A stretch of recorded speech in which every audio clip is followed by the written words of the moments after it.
host at the One Soccer Nation podcast. Today we're here at Foot. Today I have the pleasure of interviewing Spencer. Spencer, thank you so much for taking the time. Thanks for having me. I appreciate it. So can you please introduce yourself to our viewers? Yeah, Spencer Collum with Fort Lauderdale United FC. We're a professional soccer club and youth academy. Amazing. So how did you get involved in the beautiful game? That's like my favorite question to ask. Yeah, absolutely. I mean, I've been a soccer fanatic my whole life, from my playing days, going through ODP programs up through college, and then coaching in my later years when the game kind of left me, helping to train players to get to the collegiate level, and then finding this amazing club, which is located in Davie, Broward County, Florida. Yeah. Amazing 7,000 seat stadium on the NSU campus, professional women's team, soon to be professional men's team, full academy, accoutrements for youth players, and a wonderful clinic, free clinic for young kids to come out to and train at. Amazing. I mean, Florida, an amazing market, hot market, soccer all year round. You kind of told me offline a bit too about how this kind of came about. If you want to share that story and how you got involved in the club. Yeah, I mean, it was kind of by chance. I went out and watched a game and was just absolutely amazed at the whole infrastructure of the stadium and the quality of the team and the pitch and the coaching staff. And then I realized that an acquaintance of mine actually owns a team and built this all up. And so I went in and I said, hey, please hire me. I want to work for you. I want to help build this and help it grow. Amazing. So, I mean, you guys are playing in the USL Super League currently right now. Yes. And then you've also mentioned that next year you guys will be playing USL One. Yes. So you guys are currently on the men's side playing USL 2? It's a two summer league, so we're first place there. The boys are doing great there. I'm looking to win that, and then they'll graduate into League One next year. I think the season starts in March. So what's going to be the big difference between obviously USL 2 semi-pro level jumping up to USL 1 fully pro?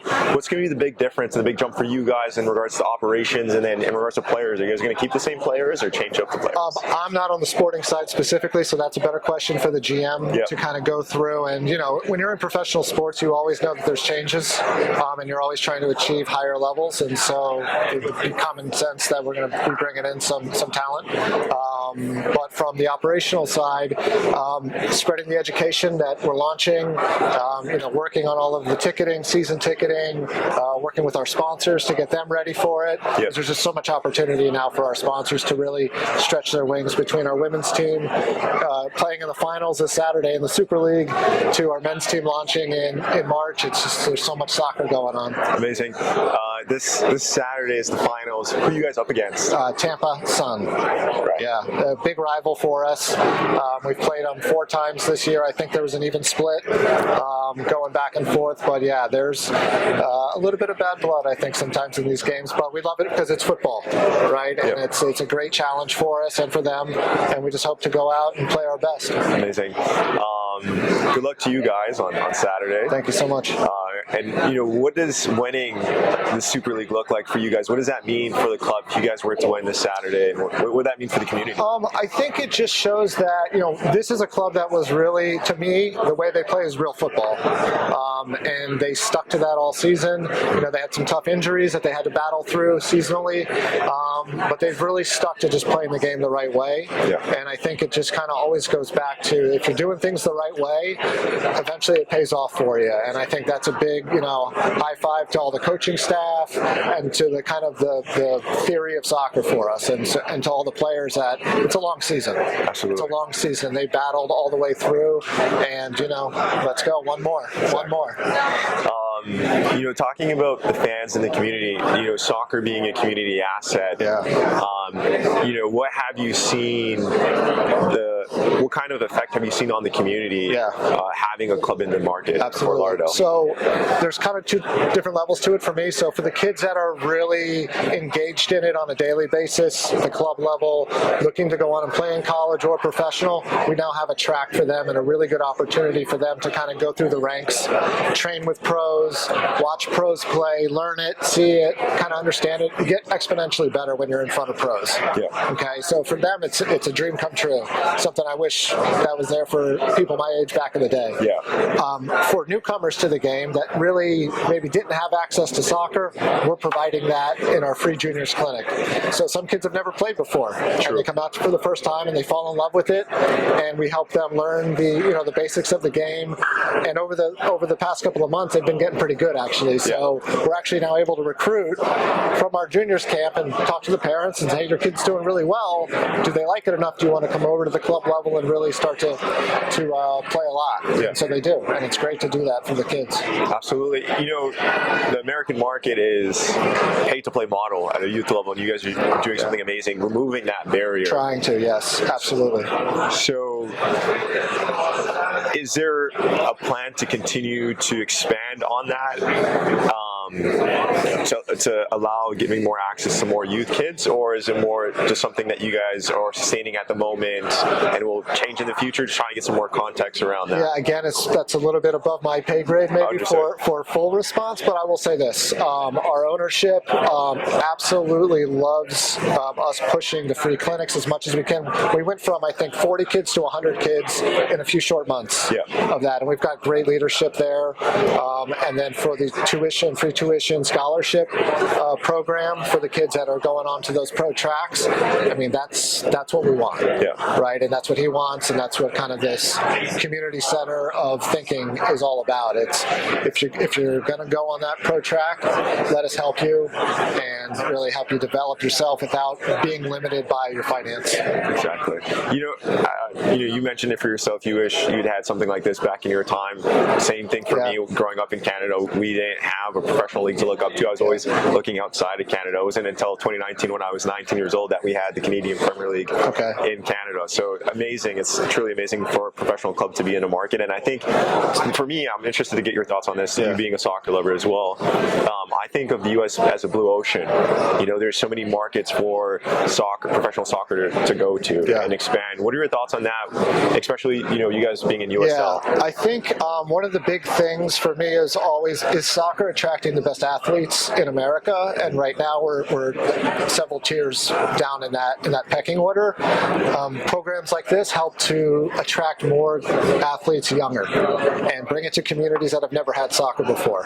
They're predominantly football, baseball, basketball, whatever else is, track and field maybe, and now soccer is another option for kids, and so that's really going to help expand soccer and the growth of the professional game. For us, being the only women's team in South Florida, I think is really important because, again, going out and seeing men play for young girls might be a good thing, but being able to go out and see women play is a whole new world for them.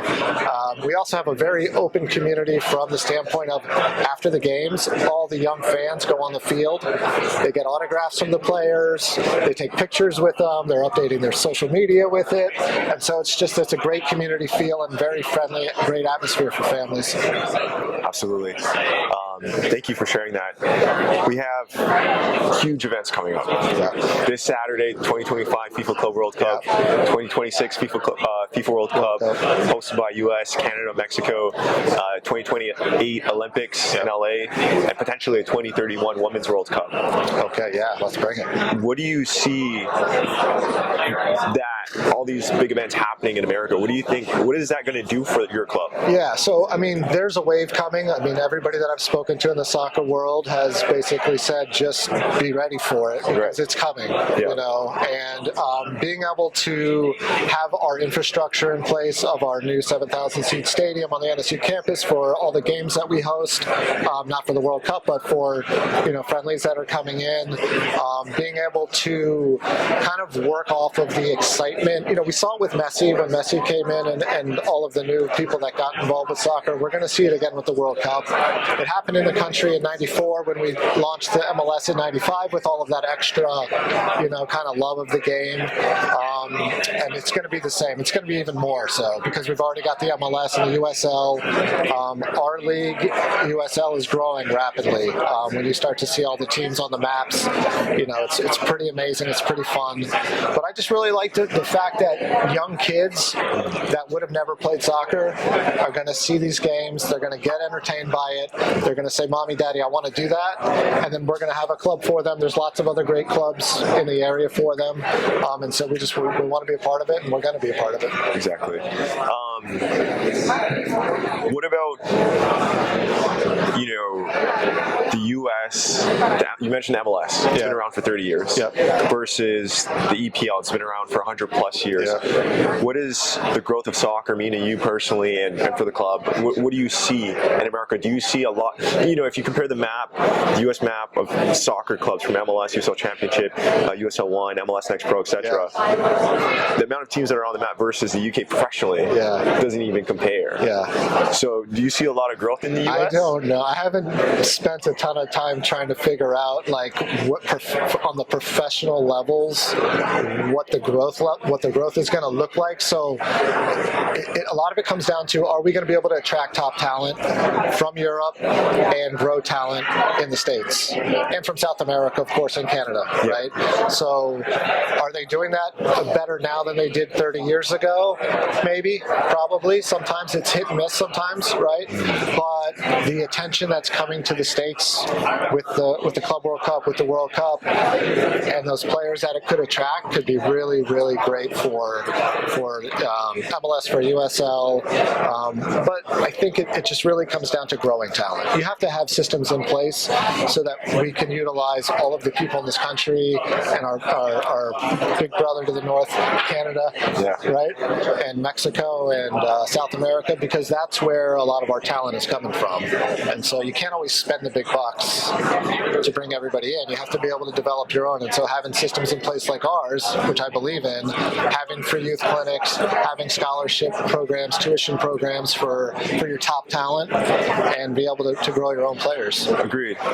Just off the top of my head, I'd just like to share with you, just speaking out loud, I feel like we have attracted the talent, like the top of the top, like Messi, Suarez, Sergio Busquets, Jordi Alba, other Ibrahimovic, like other top talent. I feel like the U.S., in my opinion, has done a good job in attracting. And to your point, in regards to what you guys are doing, creating the systems to grow it now, and being able to now sell players and transfer players outside, create them in the U.S., grow them in the U.S., and sell them over. I think that's the second step. I think the U.S. has done a great job on the first step, but that's the second step that we were speaking about.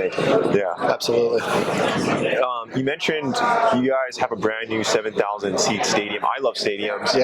The right stadium with the right atmosphere can continue to attract fans. I haven't been to your stadium yet. Hopefully I could come tomorrow. But you've been there.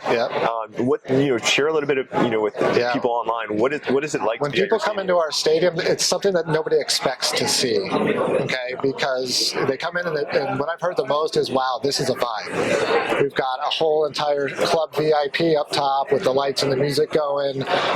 We've got sponsorships with car companies, so we've got the cars all out on the field side. The pitch is amazing. They've just done an amazing job with the kind of professional. It's kind of got like a European feel to it. It's small, but it's loud. You know what I mean? And so it's just a really great place to come, bring families. Parking is all plentiful, so there's not like a big traffic issue or anything like that. And when you're in there, there's no bad seats. You know what I mean? There's no bad seats, and so it's just a wonderful place to go out and watch the football.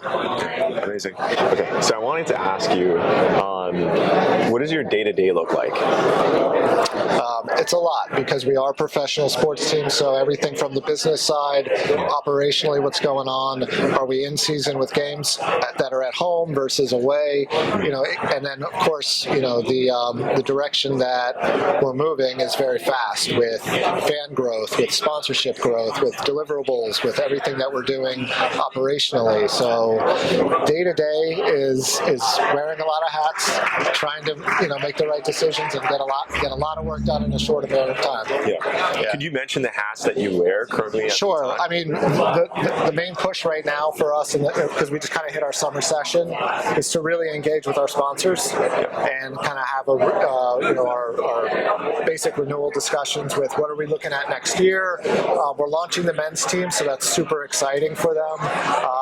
The changes that we're going to be making to the stadium. We're trying to put in a big social area area for people, and you know, some of the ideas that we're coming up with internally to just create an awesome fan experience for not just soccer people, football people, but for also non-football people, families to come out and say, you know what, my kids never played, I don't know anything about it, but we had a hell of a time going out to Fort Lauderdale to the game. And that's one of our big pushes right now, is creating that total experience and making it really affordable at the same time. And that's what we do. Amazing. And what has been your biggest challenge in your position to date? Yeah, so I mean, a lot, but I mean, I didn't come from professional football, so kind of learning as I'm going, and I've done this at most jobs that I've come into.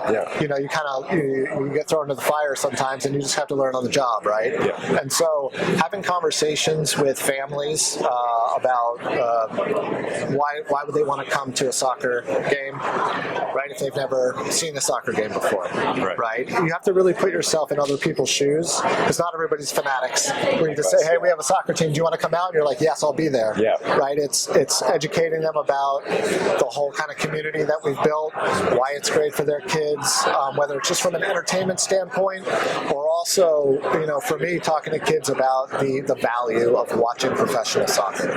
You know, being there, watching your position, seeing the skills, the decision making, the speed, you know, those types of things. And so it's a lot of communication, a lot of education, and getting the word out is not easy. You know, we think social media is easy because you hit a button and now all of a sudden everybody knows about you, but you're competing with billions of other social media, you know, that are out there. And so, you know, learning about the media side of the business for me is really cool. I'm kind of on the other side of the room from it, but I absolutely love watching those guys work. We have an incredible media team that do all of our graphics, and we're doing all of our emails and our communications team, and so it's just nonstop, right? It's just you know, 24 hours a day we're trying to get stuff done, and so it's just a really good team that we have, and just trying to put out the best product that we can it's a full-time job. Absolutely. You mentioned the media team, so I just recently had a few weeks ago the owners of Atletico Dallas, Matt Valentine and Sam Morton. So it's a new USL Championship team launching, and I had their media team, had the opportunity to have their media team create the design of the thumbnail. So if we could use your guys to create our thumbnail, that'd be amazing. Of course, we'll send it right in. We'll get done with that. Perfect. Other than that, you know, coming so close, I want to ask you some fun questions, if it's cool. Or is there anything that I missed that you wanted to share? No, you're a great interviewer. Thank you. I wanted to ask you some like personal fun questions. Before we end off, what's your favorite food? Favorite food? Yeah. Gumbo. Sorry, what was that? Gumbo. Gumbo. Oh. Gumbo. Yeah. What is that? Gumbo. It's my mom makes it a special way, very spicy. And it's just all types of seafood plus some sausage, and then all types of vegetables and like a red sauce. Oh, that sounds good. Yeah. And it's like a half soup, half meal, and it's amazing. Yeah, you gotta get next time you go to a nice gumbo place. Try it. Yeah. Get some. Yeah. We'll do. Who's your favorite music artist? Music artist. Right now, I'm really been on Radiohead, but Chris Cornell for me for a while back. But I also like the old school guys. You know, the Stones and the Claptons and the Beatles of the old days. If you had to choose one song, what's your go-to that you could have on replay right now? Karma Police wakes me up every morning. So that's Radiohead. Yeah. Got it. What's your favorite league to watch professionally? Because you mentioned it multiple times. Watching. Yeah, it's got to be Premier League for me right now. It's just nonstop, quality players all over the place, great action. I try to support the Liverpool side as much as I can, but I also love Leeds. And now that Leeds has gone up from Championship up to the Prem, I'm going to be not torn necessarily, because usually they go back kind of opposite ends. But this year could be Leeds' year. You never know. We'll see. Liverpool's my team too. Shout out to Mohamed Salah. That's my guy. Because he's Egyptian. My mom's half Egyptian. And he's just a superstar. He's the king of Egypt. And what about for you, Messi or Ronaldo? Messi. Yeah. Why? That's easy. You know, beyond soccer, just from the personal standpoint of, I don't understand how Messi's so humble in what he's achieved. and I really respect that. I think that's such a cool thing from the standpoint of a fan standpoint and from a human standpoint of you're the greatest ever in most people's minds, or a lot of people's minds, and you're just this incredibly humble person. I love it. True. I love it. And not that I don't love what Ronaldo's good too. Hey, if you want to be a star, be a star. That's cool. I no problem with it. Absolutely. Yeah, I love that grounded. Yeah, Messi's super grounded. And the last one I'll ask, I think if anything doesn't come up in my mind, the last one that I want to ask you is how far do you think the U.S. is going to make it in the 2026 World Cup? That's a good one. We always seem to kind of turn up, for some of those tournaments, and strategy-wise, what coach puts together for the boys, and what the quality of the team looks like. It could be something. It really could be. I try not to get my expectations too high up, because for me, winning and losing in the World Cup for the U.S. men's team versus the world's teams of Italy and Holland and the great Spain teams and Germany, and trying to put us up in those ranks right now. I don't think it's a fair comparison or expectation. True. I just want them to play good football and to try to compete. And if they make it up through the rounds, that's just kind of cherry on top for me. When they're able to do that, that's really cool. But I try not to say they should be winning or reaching the semifinals at this point. Yeah. Spencer, thank you so much for joining me on the One Soccer Nation podcast, sponsored by Confoot USA. I really appreciate you taking the time. Thanks for allowing me to speak about my great club, Fort Lauderdale United FC, and I want to ceremoniously provide you with our scarf to hopefully put up on your wall and represent. Thanks so much, Spencer. Thanks for appreciate it. Thank you. Thanks.